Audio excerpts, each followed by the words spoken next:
जनाब, chapter number 2, offer, acceptance and revocation. 3 लफ्ज़ हैं। पहला वर्ड क्या है? ऑफर। सेकंड वर्ड क्या है? और थर्ड वर्ड क्या है? रेवोकेशन। समझते हैं। फर्ज करें आप अपने दोस्त से कहें कि यार बहुत ठंड हो रही है, आओ चाय पीने चलते हैं। और आपका दोस्त कहे चलो ठीक है, तैयार हो जाए और आपके साथ चाय पीने को निकल जाए। आपने अपने दोस्त को चाय पिला दी, आपका दोस्त बड़ा खुश हुआ। नेक्स्ट डे आपका दोस्त आपके पास आए और आके कहे कि यार आज मैं तुम्हें चाय पिलाऊंगा। आपने कहा कब? उसने कहा आज शाम 6 बजे मैं तुम्हारे घर आऊँगा और फिर इकट्ठे दोनों भाई चाय पीने के लिए चलेंगे बरकत मार्केट। आप अपने घर चले गए। अब आप जाके तैयार हो रहे हैं कि मेरा दोस्त आएगा 6 बजे, हम चाय पीने जाएंगे और थोड़ी सी सैर भी कर लेंगे। 5:30 बजे आपने इंतज़ार करना शुरू किया। 5:45, 6, 6:15, 6:30, 6:45, 7, 7:15, 7:30, 7:45, 8। दोस्त नहीं आया, दोस्त नहीं आया। अब आपने कहा यार ये तो परेशानी वाली बात है, उसको तो अब तक आ जाना चाहिए था। इतना भी वो कहाँ पे दूर निकल गया। आपने कहा चलो मैं कॉल करता हूँ। आपने फ़ोन उठाया, कॉल मिलाई, नंबर भी बंद। आपने कहा मैं घर कॉल करता हूँ, पीडी सेल पे कॉल करता हूँ। आपने घर कॉल की तो पता चला कि जी वो शाह साहब सो रहे हैं, भाई साहब नींद में। तो आपको बड़ा गुस्सा आया। आपने दिल ही दिल में 3-4 गालियाँ निकाली, फ़ोन बंद किया और जाके आप भी सो गया, इस नीयत के साथ कि आज के बाद मैंने इसको कभी भी चाय नहीं पिलानी। क्योंकि जब उसकी बारी आई थी चाय पिलाने की, वो खुद तो सो गया। क्या आप इस बात के ऊपर उसको कोर्ट लेके जा सकते हैं कि इसने मुझे चाय नहीं पिलाई तो मैं अब उसको कोर्ट लेके जाऊंगा? क्या ये पॉसिबल है? फर्ज करें कि ले जाएं, जज के सामने आप दोनों खड़े हैं। जज आपसे पूछता है कि भाई बताओ इसकी क्या गलती है, आप आगे से क्या कहेंगे? जज साहब मैंने चाह नहीं पियाई सी तो मैं तुम्हारे सामने उन्होंने ले आया, हुन सजा दो, फांसी दो। इसने चाय नहीं पिलाई थी, उसको तो फांसी ही होगी। तो जज क्या आपकी बात मान लेगा? जज साहब क्या कहेंगे? जज साहब कहेंगे यार ये आप लोगों का आपस का मामला है, इसको बाहर जाके डील करो। ये ऐसा मसला है जो कि सोशल है, लीगल नहीं है, क्रिमिनल एक्ट नहीं है।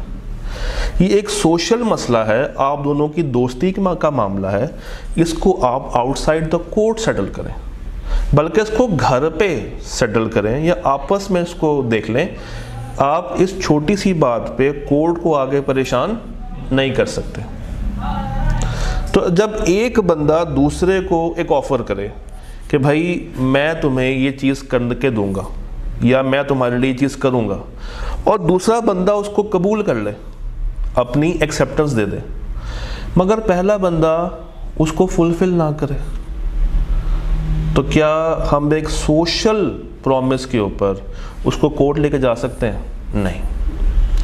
बट अगर यही 2 लोग होते और एक बंदे का बिजनेस होता कि वो दूसरे बंदे से चाय की पत्ती लेगा, दूध लेगा और अपनी दुकान उसने चलानी थी, मगर जिस बंदे ने वादा किया था चाय की पत्ती और दूध देने का वो ना दे, जिससे इसका कारोबार ख़राब हो रहा हो, तो क्या अब ये उसको कोर्ट लेके जा सकता है? अब लेके जा सकता है। तो दोस्त भी वही हैं, चाय भी वही है, सामान भी वही है, तो फिर अब एकदम से आपने अपना फैसला क्यों चेंज किया? अब बिजनेस आ गया। पहले सिर्फ एक सोशल टॉपिक था, मगर अब ये एक बिजनेस ट्रांजैक्शन में कन्वर्ट हो गया। तो हमारे पास सीखने को कुछ अल्फाज हैं जो कि बेस बनेगी कॉन्ट्रैक्ट एक्ट की। पहला है प्रॉमिस। पहला क्या है? Promise. Promise is social promise, जिसमें एक दोस्त दूसरे दोस्त को एक ऑफर कराए और दूसरा दोस्त उस ऑफर को कबूल कर ले। ये क्या बन जाता है?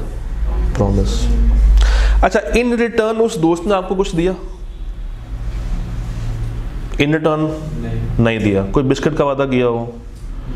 कुछ कोई बोतल पिलाई हो? नहीं। वो तो खुश है कि जनाब आपसे वो चाय पिएगा या आप उससे चाय पिएंगे। तो इसका मतलब है कि जो बेनिफिट है वो सिर्फ एक बंदे को मिल रहा है। क्या दूसरी पार्टी को बेनिफिट मिला? नहीं मिला। तो ये प्रॉमिस है जिसमें बेनिफिट सिर्फ एक पार्टी को मिलेगा। एग्रीमेंट ये है कि जब दोनों पार्टीज को कोई ना कोई बेनिफिट मिल रहा हो। जैसे मैं आपको चाय पिलाऊं और आप मुझे उस चाय के बदले बिस्किट खिलाओ। मैं आपको पढ़ाऊं, आप मुझे पढ़ने के बदले पैसे दो। ये एग्रीमेंट है जिसमें दोनों पार्टीज को बेनिफिट ट्रांसफ़र हो रहा है, फ़ायदा ट्रांसफ़र हो रहा है। बेनिफिट को हम लॉ की ज़बान में कहते हैं कंसिडरेशन। क्या कहते हैं? कंसीडरेशन।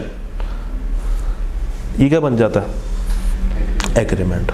तो प्रॉमिस क्या है? सिंपल ऑफर, और उस ऑफर के बदले दूसरे बंदे की रजामंदी यानी कि एक्सेप्टेंस। ये बन गया प्रॉमिस। इस प्रॉमिस में मैं अगर दोनों पार्टीज के लिए कंसिडरेशन नामी एलिमेंट ऐड कर दूं तो प्रॉमिस कन्वर्ट होके बन जाएगा एग्रीमेंट। और ये एग्रीमेंट कॉन्ट्रैक्ट की शक्ल में कब आएगा? जब ये लीगली एनफोर्सेबल होगा। जब मैं इसको एक कागज़ पे स्टाम्प पेपर पे लिखवाऊंगा और लॉ में जमा करवा दूंगा कि भाई अब तुम बाउंड हो, तुमने ये अपना वादा पूरा करना ही करना है। तो जब एक एग्रीमेंट लीगली इन्फोर्स्ड होगा वो क्या कहलाएगा? कॉन्ट्रैक्ट। तो 3 वर्ड्स हैं, प्रॉमिस, एग्रीमेंट और कॉन्ट्रैक्ट। प्रॉमिस क्या है? प्रपोजल प्लस ऑफर का दूसरा नाम प्रपोजल। तो ऑफर जमा एक्सेप्टेंस बिकम्स प्रॉमिस, प्रॉमिस जमा कंसिडरेशन बिकम्स एग्रीमेंट, और एग्रीमेंट जमा लीगल एनफोर्सेबिलिटी या ऑब्लिगेशन बिकम्स कॉन्ट्रैक्ट। बात समझ आई? अब से ऑनवर्ड्स हम लोग या वर्ड कॉन्ट्रैक्ट यूज करेंगे या वर्ड एग्रीमेंट यूज करेंगे। यहाँ तक ओके? अब जरा इनकी डेफिनेशन के ऊपर बात कर लेते हैं। When the person to whom proposal is made, जब एक बंदे को प्रपोजल की जाए, प्रपोजल क्या होती है? ऑफर। जब एक बंदे को मैं ऑफर करूं, क्यों करूं? ताकि मैं दूसरे बंदे की असेंट हासिल कर सकूं। असेंट इज रजामंदी, सिग्निफाइज उससे जवाब लेना, हाँ या ना में। When the person to whom the proposal is made, दूसरा बंदा जिसको पहला बंदा ऑफर दे रहा है, क्यों दे रहा है? ताकि उसकी रजामंदी हासिल की जा सके। To it the proposal is said to be accepted। और अगर दूसरा बंदा उसको ओके कर दे, कबूल कर ले, तो मैं कहूँगा कि मेरी ऑफर क्या हो गई है? मेरी दुआ क्या हो गई है? कबूल हो गई है। तो मेरी ऑफर क्या हो गई है? एक्सेप्ट हो गई है। जब एक ऑफर को या जब एक प्रपोजल को एक्सेप्ट किया जाता है तो क्या बन जाता है? प्रॉमिस बन जाता है। तो simple, offer plus acceptance is equal to promise. अब नीचे आते हैं एग्रीमेंट पे। एवरी प्रॉमिस, बीच वाला गायब कर देता हूं। एवरी प्रॉमिस, यहां से पढ़े, forming the consideration for each other, दोनों के लिए कुछ ना कुछ बेनिफिट, बिकम्स एग्रीमेंट। तो every promise forming the consideration for each other becomes a agreement. और हर agreement which is enforceable by law is called contract. तो बैठे बैठे हम लोगों ने 3 अल्फाज के ऊपर बात कर ली, प्रॉमिस, एग्रीमेंट और कॉन्ट्रैक्ट। रिपीट कर लेते हैं। प्रॉमिस क्या है? Simple, offer plus acceptance. Agreement क्या है? प्रॉमिस जमा कंसिडरेशन। और कॉन्ट्रैक्ट क्या है? एग्रीमेंट जमा इन्फोर्सेबिलिटी। अब हमने कहा कम से कम कितनी पार्टीज होनी चाहिए एग्रीमेंट के लिए? 2 से कम नहीं हो सकते। अगर मैं अपने आप को ऑफर दूं और अपने आप को ही एक्सेप्टेंस दे दूं तो क्या ये वैलिड होगा? नहीं।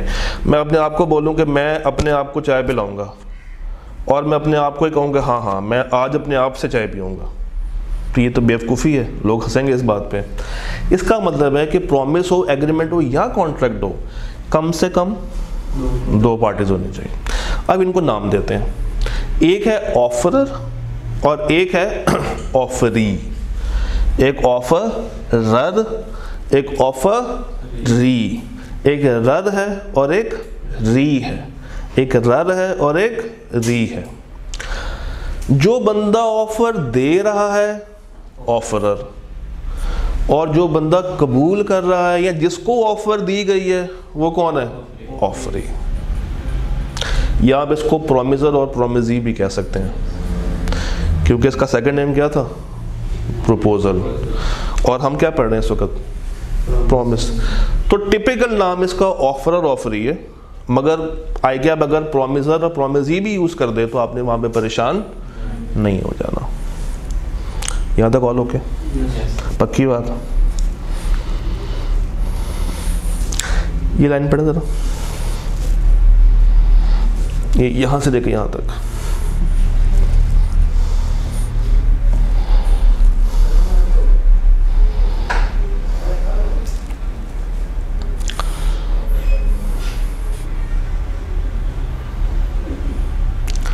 कहता है पार्टीज टू एन एग्रीमेंट, दो पार्टीज हैं, एक कौन सी थी? ऑफरर, और एक कौन सी थी? ऑफरी। अच्छा, दोनों पार्टीज ने एक दूसरे के लिए कुछ ना कुछ करना, और अगर कोई भी एक पार्टी बैकआउट कर जाए, अपनी परफॉर्मेंस ना दे, अपना वादा पूरा ना करे, तो दूसरी पार्टी उसको कोर्ट लेके जा सकती है और कोर्ट को कहेगी कि भाई मुझे ये इन्फोर्स करवा के दो, मैंने अपना हिस्से का काम कर दिया है, अब दूसरी पार्टी को बोलो कि वो भी अपना हिस्से का काम पूरा करे। इट इज़ कॉल्ड इन्फोर्सेबिलिटी, और ये किस में आपको मिलती है? कॉन्ट्रैक्ट में। तो अब अगर मैं कॉन्ट्रैक्ट को डिफाइन करूं तो मैं बोलता हूं contract is equal to offer plus acceptance plus consideration plus legal enforceability. तो क्या ये ठीक होगा? Offer plus acceptance plus consideration plus legal enforceability. जब ये चारों एलिमेंट्स मिलते हैं तो क्या बन जाता है? कॉन्ट्रैक्ट बन जाता है। All okay? दो वर्ड्स हैं, एक्सप्रेस और इम्प्लाइड। एक्सप्रेस कहते हैं जब आप बोलते हैं या लिखते हैं, ऐसा कॉन्ट्रैक्ट या ऐसी ऑफर या ऐसी एक्सेप्टेंस जो कि आपने बोल के दी हो या लिख के दी हो, ये क्या कहलाती है? एक्सप्रेस। और इम्प्लाइड है कि आपने बोले बिना या लिखे बिना ऑफर दी है या एक्सेप्टेंस दी है इशारों से। जैसे फॉर एग्जांपल, आप इशारे पे खड़े हैं सिग्नल पे, आप गाड़ी के अंदर हैं और सामने से एक भाई आते हैं, उनके हाथ में वो सर्फ है, पानी है, साबुन है, कपड़ा है, और आके गाड़ी का शीशा साफ करना शुरू कर देता है। अक्सर हुआ होगा, देखा होगा। अब वो क्या बोल के आपसे कह रहा है कि मैं शीशा साफ कर दूं? नहीं, उसके एक्शंस हैं जो कि उसकी तरफ से ऑफर को जनरेट कर रहे हैं। और उसकी ऑफर क्या है? शीशा साफ करने के बदले क्या? पैसा। और आप गाड़ी में हैं, अब अगर तो आप गाड़ी में बैठ के ऐसे ऐसे करते हैं तो ये एक्सेप्टेंस है या रिजेक्शन है? एक्सेप्टेंस है। और अगर आप ऐसे करें, रिजेक्शन है। तो ये क्या है? इम्प्लाइड, इशारेबाजी। और अगर वो बोल के कहे और आप बोल के उसको मना करें, वो क्या होगा? एक्सप्रेस। बात समझ आ रही? एक्सप्रेस क्या है? रिटन या ओरल। इम्प्लाइड क्या है? From actions. यहाँ तक ऑल ओके? घबरा तो नहीं गए एकदम से मैंने हमला शुरू कर दिया? तो प्रॉमिस हमें समझ आ गया, ऑफर क्या है समझ आ गया, ऑफरी क्या है समझ आ गया, एग्रीमेंट हर वो प्रॉमिस जो कि दूसरी पार्टी के लिए क्या बन जाए? कंसिडरेशन, और कॉन्ट्रैक्ट एनफोर्सेबल बाय लॉ। ये बातें भी क्लियर है। और अभी हमने पढ़ा एक्सप्रेस और इम्प्लाइड। यहाँ तक कोई सवाल? यहाँ तक ओके? पक्का? ऑफर की डेफिनेशन देख लेते हैं, आज की आखिरी बात। आज की आखिरी बात, ऑफर की डेफिनेशन। ज़रा पहले खुद आप लोग पढ़ें, ट्राई करें, उसको रीड करें।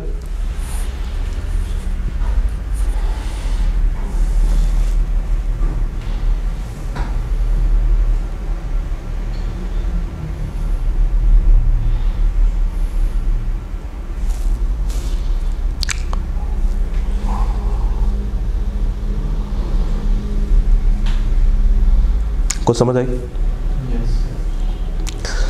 क्या हमें ये पता है कि दो पार्टीज होती हैं? व्हेन वन पर्सन, यानी कि जब एक इंसान सिग्निफाई करे दूसरे को, तो दो पार्टीज पूरी हो गई। When one person signifies to another, it means कि इस लाइन ने हमें बता दिया कि एक बंदा दूसरे बंदे को कुछ कह रहा है। क्या कह रहा है? विलिंगनेस टू डू समथिंग, या एब्सटेन फ्रॉम डूइंग, किसी काम का करना या किसी काम को होने से रोकना। जब एक बंदा सिग्निफाई करे दूसरे बंदे को कि मैं तुम्हारे लिए कुछ करना चाहता हूँ, या अगर तुम इस काम से बाज रहो या मैं इस काम से बाज रहूँ तो उसके बदले क्या मिलेगा। विद अ व्यू, नियत, to obtain the assent of that other. Assent is रजामंदी। इस नियत से की जाए कि दूसरे बंदे की रजामंदी हासिल की जाए उस काम के करने पे या उस काम को होने से रोकने पर। तो ये कहा जाता है कि एक बंदे ने दूसरे को क्या दिया? प्रपोजल दिया। और प्रपोजल का सेकंड नेम क्या है? ऑफर। आप कॉलेज आते हैं, आगे बैठते हैं फ्रंट ऑफिस में, दो पार्टीज हो गई, एक आप और एक फ्रंट ऑफिस। आप आके सिग्निफाई करते हैं फ्रंट ऑफिस को कि आपने एडमिशन लेना है बिजनेस लॉ में, willingness to do, with a view to obtain the assent of front office, कि क्या वो आपको एडमिशन देंगे या नहीं देंगे। तो जो आपने पॉइंट रेज किया है फ्रंट ऑफिस में आके, आपने क्या दी उनको? ऑफर या प्रपोजल दिया है कि मेरी जेब में 15,000 रुपया है, मुझे बिठाओ, मैंने बिजनेस लॉ की क्लास लेनी है जो कि फास्ट ट्रैक वाली है। तो आपने कॉलेज को क्या दिए? ऑफर दिए। वन पर्सन, आप सिग्निफाई किया फ्रंट ऑफिस को to take class with a view to obtain the assent of front office कि वो आपको एडमिशन देंगे या नहीं देंगे। आप is set to make a offer to front office. अच्छा, क्या ज़रूरी है कि ऑफर हमेशा कबूल ही हो? ऑफर क्या है? रिजेक्ट की जा सकती है। यस। तो ऑफर ज़रूरी नहीं कि हमेशा एक्सेप्ट हो, ऑफर को हम रिजेक्ट भी कर सकते हैं। अच्छा, एब्सटेन फ्रॉम डूइंग एनीथिंग, इसकी कोई एग्जांपल अगर आपके ज़हन में हो? तंबाकू नोशी का क्या? पीनी है? हाँ। अगर एक बाप कहे अपने बेटे को कि बेटा तुमने सिगरेट नहीं पीना और मैं तुम्हें इसके बदले 10,000 रुपया दूंगा हर महीने, तो द बाप is making an offer to his son to abstain from smoking with a view to obtain the assent of the son कि वो इस काम से एब्सटेन रहेगा। द बाप is said to make a offer. The बाप is said to make a offer. अच्छा, एक चीज़ और, बिजनेस लॉ के अंदर जो डेफिनेशंस है वो हमें क्राइम करनी है। डेफिनेशंस के मामले में आई के बहुत ही रिजिड है। वो कहता है जब डिफाइन करना है ना, तो वो सारी अल्फाज लिखने हैं जो कि हमने यहाँ पे यूज़ किए हैं। आप किसी को भी आगे पीछे करेंगे, लेफ्ट राइट करेंगे, मतलब चेंज हो जाएगा, और जो चीज़ आती है उसके भी आपको नंबर पूरे नहीं मिलेंगे। तो डेफिनेशंस को लेके वो काफ़ी ज़्यादा सेंसिटिव है और आपने उससे ज़्यादा सेंसिटिव हो जाना। डन? तो यहाँ तक रखते हैं। हमने क्या पढ़ा? हमने जनाब आज पढ़ा ऑफ़र क्या होती है, प्रॉमिस क्या है, एग्रीमेंट क्या है और कॉन्ट्रैक्ट किया है। इवन एक्सेप्टेंस भी हमने कुछ ना कुछ पढ़ ही लिया है कि जब एक बंदे को ऑफ़र की जाए और दूसरा बंदा उस पर क्या जाहिर कर दे, रजामंदी, एक्सेप्टेंस। कोई एक और मिसाल अगर आप मुझे देना चाहें एब्सटेनेंस की, कोई ज़हन में आ रही हो? एब्सटेन, किसी को किसी काम करने से रोकना, आया कुछ ज़हन में आ रहा है? जब टीचर्स किसी में कॉलेज में जाते हैं तो वो मना करते हैं ना, क्या बड़ी कमर्शियल एग्जांपल में इसने बाहर निकाली है। मैं इसका पहले एक आसान वर्जन दे देता हूँ। चौकीदार जो सिक्योरिटी गार्ड होता है, हम उसको पेमेंट करते हैं किस चीज़ की? और वो सिक्योरिटी कैसे करता है? रात को जाग के। तो basically we are abstaining him कि तुमने सोना नहीं है, जिसके बदले हम तुम्हें क्या देंगे? पैसा, माल, रोकड़ा, लक्ष्मी। तो ये ऑफर क्या है कि तुमने सोना नहीं है, I am abstaining you from sleep, और उसके बदले मैं तुम्हें क्या दे रहा हूँ? कंसिडरेशन, पैसा। अच्छा, उसको तो पैसा मिल गया, हमें इन रिटर्न क्या मिलेगा? सिक्योरिटी। तो क्या ये एग्रीमेंट है या ये कॉन्ट्रैक्ट है? ये फिलहाल एग्रीमेंट है। अगर मैं उसको कागज़ पे ले आऊँगा, लिखवा लूँगा, तो क्या बन जाएगा? कॉन्ट्रैक्ट बन जाएगा। डन। इसकी एक मिसाल आई थी, एक कॉलेज टीचर से कहता है कि भाई तुम हमसे डबल पेमेंट ले लो, मगर तुमने साथ वाले कॉलेज में जाके पढ़ाना नहीं है। रीज़न इज बीइंग दैट कि जब तुम मूव करोगे तो बच्चे भी मूव करेंगे, जब बच्चे मूव करेंगे तो हमारे पास बच्चे कम हो जाएंगे। When college signifies to teacher his abstinence from visiting other college with a view to obtain the assent of teacher कि वो इस काम को करने से बाज रहेगा, वो मूव नहीं होगा, the college is set to make a offer to teacher, और in return टीचर को क्या मिलेगा कॉलेज की तरफ से? पैसा, कंसिडरेशन। डन। तो यहीं तक रुकते हैं। बुक्स अगर आपके पास नहीं है तो आपसे गुजारिश है कि ले लें, क्योंकि हमने अपने क्लास के टाइम में रिटन प्रैक्टिस भी करनी है। सिलेबस इतना बड़ा नहीं है, सिलेबस बहुत छोटा है, और हम कोशिश करेंगे कि डेली बेस पे क्लास में 15 से 20 मिनट का एक मार्जिन निकालें राइटिंग के लिए, ताकि क्लास का मसला क्लास में सॉल्व हो। ठीक, कल मुलाकात करते हैं। अल्लाह हाफ़िज़।